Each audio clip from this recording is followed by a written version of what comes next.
Hey friends, Jacqueline here. Based on all the amazing things we are seeing happen online, we are predicting this is going to be one of the busiest seasons for e-commerce ever. Are you ready for it? No matter what stage of business you're in, the one thing we do know is you need to show up and create content that actually matters to your customers during this 2020 holiday season. But wait, you may be thinking, sounds great, but what do I actually say to them without being salesy? Don't worry, friends, we've got you covered this holiday season. Introducing 101 plus content ideas beyond the discount 2020 edition, a bundle of tools, prompts, and video training that helps you create content this holiday season to reach out to your customers beyond just offering discounts, which is uber important to having a profitable Q4. This is created specifically for you to use during this 2020 holiday season. So, what's included? 101 plus content prompts to be used on social media, emails, and in live videos. 3 months of editable calendars filled with daily content ideas for marketing in 2020 quarter 4. Monthly checklists for 2020 holidays to inspire content and calendar prompts. 5 holiday plug-and-play scripts that will help you show up easily on video to stand out from the big guys.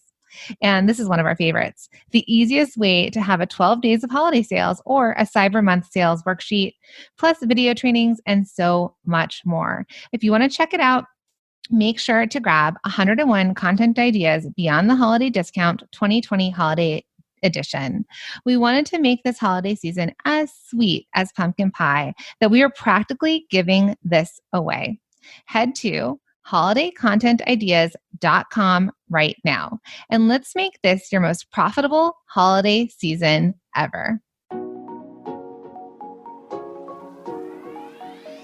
Welcome to the Product Boss Podcast, where we help product-based businesses grow their sales and improve their strategies. Hey everyone, I want to introduce you to my co-host and biz bestie, Minna Kunlo-Sita, an Amazon guru that has built a multi-six-figure product-based business. And introducing the other half of the Product Boss, Jacqueline Snyder. She has helped launch and grow over 500 fashion apparel and accessory brands, even one of her own. And together, we share our inventory of secret weapons that will help you dig deep and do the work it takes. Are you ready? Let's build together. Hey everybody, Jacqueline and Minna here, your co-hosts of the Product Boss Podcast. Today, we will be sharing a conversation we had with a fellow female founder. You see, we believe women helping women is what the world needs more of. Introducing our female founder episodes, where we interview fellow female entrepreneurs and highlight their small business. Our goal is to shine a spotlight on product businesses to encourage our community to support each other, learn from each other, buy from each other, and lift each other up. So let's jump in. Tiffany Ju of Chunks is with us today for Female Founders episode. Tiffany, welcome to the podcast. Thank you. We're thrilled to have you here. You're actually a masterminder with us right now in the top, and we are so excited to work with you a bit more. And we're actually huge fans of your business. So please tell our listeners a little bit about Chunks. So Chunks, I started at the beginning of 2019. I specialize in really fun, colorful hair accessories, kind of for the millennial Gen Zer who's very kind of socially conscious with their dollars and their spending, but also just loves bright, colorful, fun things. Yeah. So it's hair accessories, and then you also have sunglasses, right? Mm-hmm. Yeah. Sunglasses, and where do you? The sunglasses were kind of like a transition from my old business, but okay. Well, speaking of old business, so tell us a little bit. I think your story is so interesting. So you had a business before this, but just as a quick update, you went to Parsons and you have your BFA, your Bachelor's of Fine Arts in fashion design, right? Yes. So we're sisters, same degree. Yeah. I told you that we were sister schools because she didn't realize that Otis, where I went, and Parsons used to be together back in the day. So fashion designer, and you left school, and then did you go work for anyone, or did you start your business sort of right away? Yeah, I kind of floated around for a few years. I feel like after college, I had that maybe common experience that a lot of post-college kids go through, where they're just like, okay, now what do I do? And so I kind of wandered around LA, and I got a job at a small shoe company in Atlanta. And I worked there for about a year, but then I got laid off. And then I hit like a rough spot in my mid-20s where it was just that quarter life crisis. I was broke, had no job, my car broke down. So I just had to like listen to the universe and be like, okay, I need to calm down and just like, let me experiment with this little idea that I had in my head. So then I developed this dye technique of dyeing ombre tights. Yeah. So you were sourcing, so you sourced the tights and then you started dyeing them yourself? Yeah. At first I was just, I bought like a bunch of different tights from, a bunch of different places, and tried to dye them and see which one dyed best. So yeah, at first I didn't have a supplier for tights. I was just buying them retail, and dyeing them in my kitchen. And selling them on Etsy? Yeah. I put them up on Etsy in 2012, in like March of 2012, and really wasn't expecting anything. I thought like maybe a couple of my friends would buy them. But on the like the third day that they were up, they got onto somebody's Tumblr, which was big in 2012. Because we were talking about 2012 was let's all remember back. Instagram was baby, wasn't used the way it is. And Facebook was, so Tumblr was where you land. Tumblr and Pinterest, you said.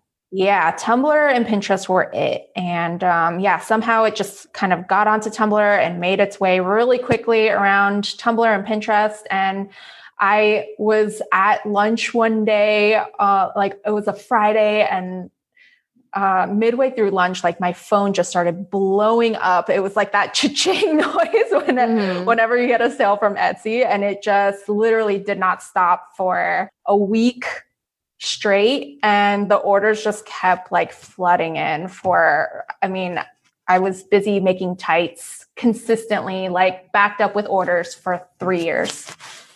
For 3 years. And tell us the piece behind you, because that kind of showcases your artistic, scope of what you're working with. Because isn't that from the tights that you did indeed dye? Listening, she has this beautiful woven art piece behind her in so many colors. And so that's what we're asking her about. You'll have to look at it on Facebook. Yeah, there it is. It's all made out of cut up tights. You could imagine how many like tights I was able to hoard since 2012. And I just wanted to do something with them. I feel like a lot of creative people, we just hate throwing stuff away. We're just like, I'll use that for something. I'll use that one day. I need that scrap of fabric for something. Right. So I just cut it up into yarn, and weaving was always something that I had done as a child. Like I was that crafty kid that was always making those like nylon pot holders and like the hook loom things. Anyway, so 2018, I think like at the point I was over doing the tights business, I started making a lot of art in 2018, 2019. And I think it helped me really like reset and come back to the things that I love to do. Do you think that you burned out? Is that why you think that you transitioned out of that business? What took you out of that tights business? It was definitely burnout. Yeah. I mean, when the tights happened, it was a real like deer in headlights start. I didn't even know how to like pack and ship an order, and I was just like being flooded. And so it was just kind of like constant go, constant like dyeing tights for years. And I just got really burnt out and depressed. And like, I was pretty isolated, just dyeing tights by myself for hours and hours and days. And so I definitely got like depressed for a long time. And I just didn't know the things that I know now about being healthy and running your own business. Like you have to find peers and colleagues a support system, and you have to like kind of balance your life and all those healthy habits. And then, I was missing a little bit of my why. Why was I doing this? I was just kind of going through the motions of the day. I got burnt out on the actual dyeing of tights because it's super labor intensive. Like you're literally standing over like boiling hot water for 5 straight hours at a time. And it's just a lot of like heavy buckets of hot water. And can I ask you a question? Because now you're manufacturing, as we transition to talking about Chunks, your hair accessories line. Was it because you were young? Was it because you were in the weeds? Like, what was the reason that maybe at that point you didn't look to see if you could scale this handmade business of yours that would take you away from dyeing it all yourself and perhaps finding a manufacturer? Because now you are working with a manufacturer for your hair accessories. Yeah, I tried early on to see if I could outsource the dyeing, and there was just no good way to do it. It was just one of those things. Dyeing is really tricky. It's not a easily controlled form or thing to do. I contacted some dye houses in LA, overseas, and a couple of the big companies actually made knockoff ombre tights after that, like Anthropologie, American Eagle, or something like that. Were they printed? And they weren't printed. They were dyed, but the dye job was terrible. Okay. Like it just looked streaky and gross. They didn't do a good job with the colors, or they would just copy my colors, but they were just streaky versions of my colors. And, I just felt like sublimating them just didn't have, or like digital printing fabric, it didn't have the same effect. The hand dyed tights like really had a quality about them that made them super unique. Right. And so I kind of just kept doing that because they were in high demand, but I burned out from it. You were just going. Right. You were just a machine. So you were going. Yeah. We were at the burnout stage in 2018. Then you decided to step back and be like, okay, I need a reset. And you jumped back into your art to basically find probably the thing that you still loved about it, I'm guessing. Yeah. Yeah. I had spent the last few years of BZR, because I started in 2012 and then I had a kid in 2015. So that like forced me to take a break, and I had some employees that like kept the ship running. But during that time and the couple years afterwards, it gave me some time to experiment with some different mediums. Like I tried jewelry, I made the sunnies, I tried to do some cut and sew, and but I tried all the things because I was definitely on this journey of like, what's next and what do I love to do? And I think after a couple of years of doing that, around 2018, things started kind of clicking and falling into place. And I think especially with the art, just really brought me back to like what I loved to do when I was 8 years old, like the 8-year-old me, like what I just loved to do for the sake of doing. And it kind of gave me the confidence to explore Chunks and that like idea nugget when it popped up. Okay. So now we're talking about Chunks. So one of the things I love about Chunks is just the color, and it is art. It's like art pieces for your hair. Really bright colors, which are similar to your BZR tights. Artistic. You have a fashion design background. You're an artist. There's just so many things that you've incorporated. But one of the things I want to highlight for everyone when you land on Chunks, it's chunks.shop. And we'll put the link in the show notes. But right when you show up, there's this beautiful logo, and then it says proudly made in China, support responsible manufacturing. So sometimes people try and hide the made in China, and you have it like it's the second thing that you see underneath the name of your business. So chat to us a little bit about that, like the choice of why you did that, and then also the idea of responsible manufacturing. Yeah, well, when I first decided to manufacture in China, I knew that I loved my experiences working with Chinese manufacturers. They're really good at what they do. And I just kept kind of feeling this discomfort around it still, though, because I am from the maker world where it's very like handmade, made in the US, like anti-manufacturing. And, but then I kind of marinated on it and I was like, actually, that's not just like a maker thing. That's kind of like everybody thing is having this an American thing, especially an American thing. Having this negative connotation about manufacturing, especially like made in China stuff. I think it got a bad rap for a long time. And we as Americans, just like as, normal people, we don't know a ton about manufacturing. Unless you're in that industry, otherwise it's pretty opaque. And so we go off of these like few kind of negative stories we hear. And also like Chinese manufacturing is developing at such a quick pace that I think a lot of the stories that we base our stereotypes on, they're not true anymore. They might've been in like one, at one time, but I think it's just time to kind of reevaluate our own information, what we know about manufacturing, what we know about Chinese manufacturing, especially. Yeah. And just kind of making that my mission is to open up that conversation.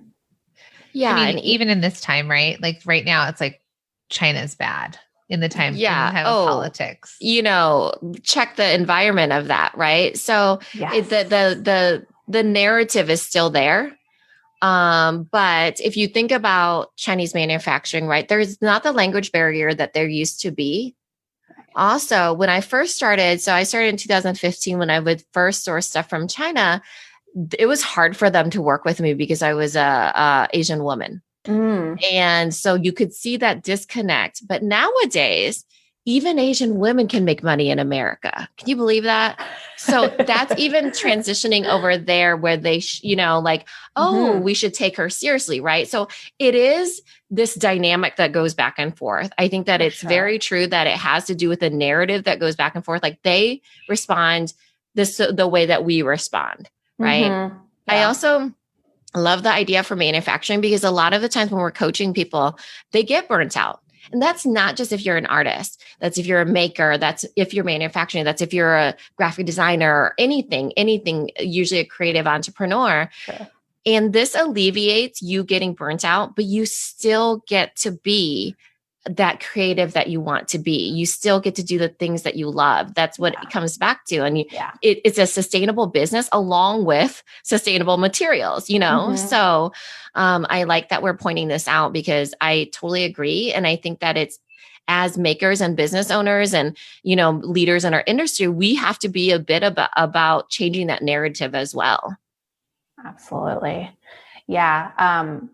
Very early on, I really discovered that I loved the process of designing chunks and just getting like the samples back from the manufacturer. And, definitely it's not perfect for sure, where I feel like I'm going through a little bit of manufacturing issues now that my company is like really starting to grow and my number of styles is growing, the complexity of my items and the amount of revisions.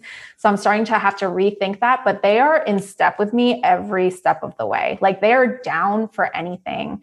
Right now I'm having a conversation with them about packaging too, because along with anything you get made, it has to be shipped here and it's just all wrapped in so much plastic. It's insane. And those little plastic baggies that you have to unwrap.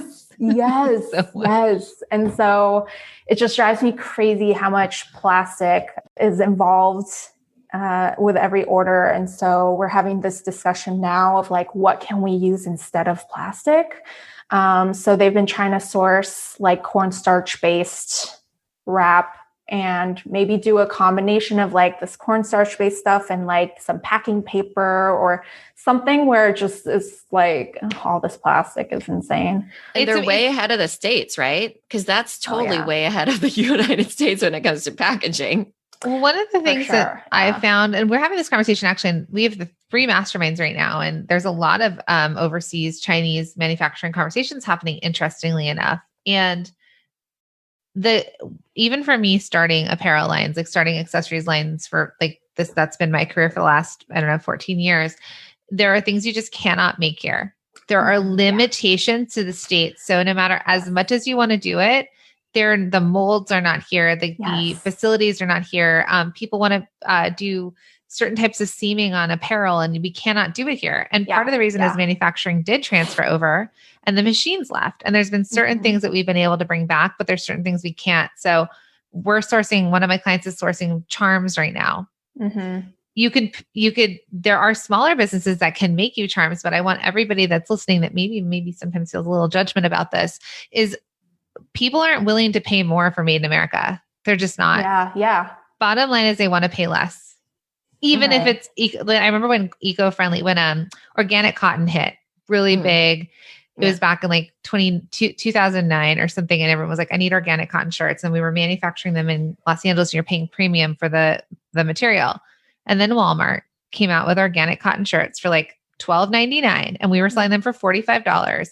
And guess what? They sold out at Walmart because the trend was organic cotton and they didn't care where it was being manufactured. So I think like you said, this responsible sourcing, the idea of the business owner being responsible and no matter where you manufacture to bring the goods to your customers, to consumers, to make this business that's going to support you and your family. And then being the responsible business owner that chooses who you work with and your standards or problem solving, like you're saying, too much plastic, what alternatives can we come up with? And then that right there starts to set new standards. Exactly. For American companies. Yeah, I think, it's such a complex discussion. Like I can talk about this forever because like you were talking about with the organic cotton, you'll have to check me on this fact, but I heard organic cotton takes like way more water than conventional cotton. Yes. And so like, what is responsible manufacturing? Because there are like, water shortage. Mexico's like about to run out of water right now, and California, like, so it's, you're just trading off one thing for another and just like feeling good about it for yourself, but in reality, it's not necessarily better. Right. And the same with made in the US, it's not necessarily better because to be honest, their machines are going to be outdated, which probably take more energy to run.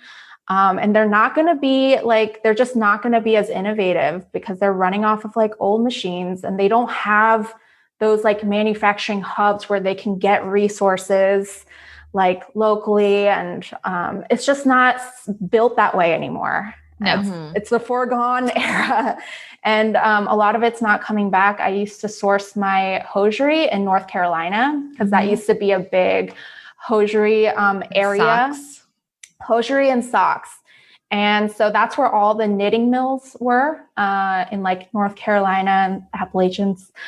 But even them, they are now like how China used to be, where they wouldn't work with me because I was a woman, because I wasn't a big company. Because they're like run by these old men now. Right. They're family. They're still like these family run business. I've done a lot of socks. I did compression socks in North Carolina too. Really hard to get past the kind of like stuck point of it. And they just don't want to waste their time with new development. Yeah. Like everyone I've known that's ever worked with those mills in North Carolina, it's a struggle. And I'm talking like, I called like 20 of them, like all of them. Yeah. I mean, they won't talk to you unless you're with like a big company. They also won't talk to you just because like you're just a girl coming in who has an idea, I think Sarah Blakely started there too. And they gave her a lot of like gruff about her new ideas and that she wasn't with this big company. And I remember the manufacturer I ended up going with, because they made the tights that I needed, I had to get one of my male friends to call them and talk to them in the US. And this was like in 2012. Like, it's not better here, Well, I think it's the idea of global sourcing. So when the world kind of shifts back, I mean, we're seeing a global pandemic, which brought us all together in the way of like where every single corner of the world is dealing with this. And then depending on what happens in politics and whatnot, there's also the idea of being able to work together from the idea of global sourcing. And like you said, responsible global sourcing. I think women run businesses, hence the female founders episode. But and the female leaders that dealt with their end of the pandemic in various countries, right? Yeah. I mean, in general. So as we start to see women shift into more places of power, like into these positions of CEO or dealing with it. Like you said, China, I know that now that when we work with China, they actually oftentimes do have a woman that's sometimes our point of contact. Yeah. And they're very good at their follow through. Good. Yeah. Exceptional. Yeah. All sorts of messages. So I think as we're starting to see it shift, and like you said, I think it's that responsible side of it all. So I guess what we're trying to say to the listeners here and anyone that's a consumer is the idea of looking at the business that you're buying from and how they're operating their business. And yes, we do like try and say made in America or made in Canada or made where it is, but it is still a US based business that's manufacturing product at actually very reasonable prices. Because if you made those here, you might have to sell them for $30 a hair clip, right? Yeah. Yeah. So, and at first, responsible manufacturing, because I'm a product person, I'm a designer. A lot of what I considered responsible manufacturing was the actual production process and the materials. So like acetate has a much shorter life than acrylic or other types of plastics because it's synthesized from a plant material. So it just breaks down a lot quicker. And all the acetate that is not used or wasted, it actually goes back to the acetate manufacturers to get recycled. So that was like what I was really interested in. And also just, how to create less waste in the production process, not throwing away like defective stuff. And then a lot of my customers though brought up, well, how about the topic of like fair wages and factory conditions and stuff like that. And to be honest, I hadn't even really thought about it at that point yet. I feel like it took me a while to really hone in on my messaging and like what I wanted Chunks to stand for.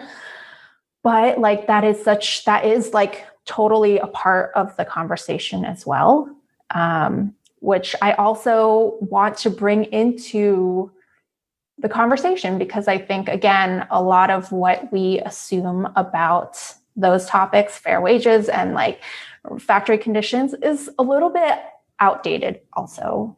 100%. They're outdated in the States as much as they are globally.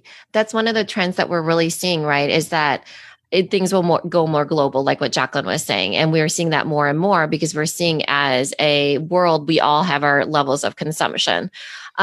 With the industries now, it's definitely stuck where it used to be, like what you said, and the conversation's not even being had, just like in China, for instance, I really do feel like the reason why women are the point of customer service is because they can interact with what they see it as the ideal business owner being a white male, different than an Asian man can. Right. They can negotiate in different ways, like kind of like a soft touch, let's say. Right. Yeah. So where that's changing as well. So I think all across the board, but there's also fair wages. What's fair over there is not the same as fair over here. Exactly. Yeah, exactly. And so I think that's what we all have to be conscious of. We're not better than anybody, in the States. And I love that you put that we're proudly manufactured in China, and that you also have the due diligence to look at where in China and how and what conversations you're having. And you actually are making such an impact. It's amazing. I'm sure with the people that you work with and even in their minds and the women and the manufacturers and all of that. So that's awesome. Yeah. And so I'm working really hard now so that I can get my business into a place where it can scale a bit, because I want to get to a place where I am spending 80% of my time on just designing and also advocating for what Chunks stands for. And that is like going to China, actually like being hands-on with my manufacturing, figuring out better ways how to do things and being more innovative. The more that China sees that there is a demand for these things, they step up, like they adapt. Mm-hmm. They innovate in order to meet demand really well. That is what they're good at. And so a lot of like worker, abuses and low wages, it's actually a result of American companies demanding product at a very low price. And they meet that demand. And so what if we changed what we demand, and they will change the manufacturing accordingly? So true. Yeah. Well, I think that is a perfect way to wrap this episode. And for all of you business owners out there to think about that as well and let that resonate with you. So Tiffany, thank you for being on the podcast today. Would you mind sharing with our listeners how they can support you, buy from you, and share your business? Yeah, my social media hub is definitely on Instagram. My handle is @chunks.shop. My website is chunks.shop. We'll drop that into the show notes. Yeah, thanks so much, Tiffany. It was so much fun chatting with you. Cool. Thank you, guys. Hey friends, Jacqueline here. Based on all the amazing things we are seeing happen online, we are predicting this is going to be one of the busiest seasons for e-commerce ever. Are you ready for it? No matter what stage of business you're in, the one thing we do know is you need to show up and create content that actually matters to your customers during this 2020 holiday season. But wait, you may be thinking, sounds great, but what do I actually say to them without being salesy? Don't worry, friends, we've got you covered this holiday season. Introducing 101 Plus Content Ideas Beyond the Discount 2020 edition, a bundle of tools, prompts, and video training that helps you create content this holiday season to reach out to your customers beyond just offering discounts, which is uber important to having a profitable Q4. This is created specifically for you to use during this 2020 holiday season. So, what's included? 101 plus content prompts to be used on social media, emails, and in live videos. 3 months of editable calendars filled with daily content ideas for marketing in 2020 Q4. Monthly checklists for 2020 holidays to inspire content and calendar prompts. 5 holiday plug-and-play scripts that will help you show up easily on video to stand out from the big guys. And this is one of our favorites, the easiest way to have a 12 days of holiday sales or a Cyber Month sales worksheet, plus video trainings and so much more. If you want to check it out, make sure to grab 101 Content Ideas Beyond the Holiday Discount 2020 Holiday Edition. We wanted to make this holiday season as sweet as pumpkin pie that we are practically giving this away. Head to holidaycontentideas.com right now, and let's make this your most profitable holiday season ever.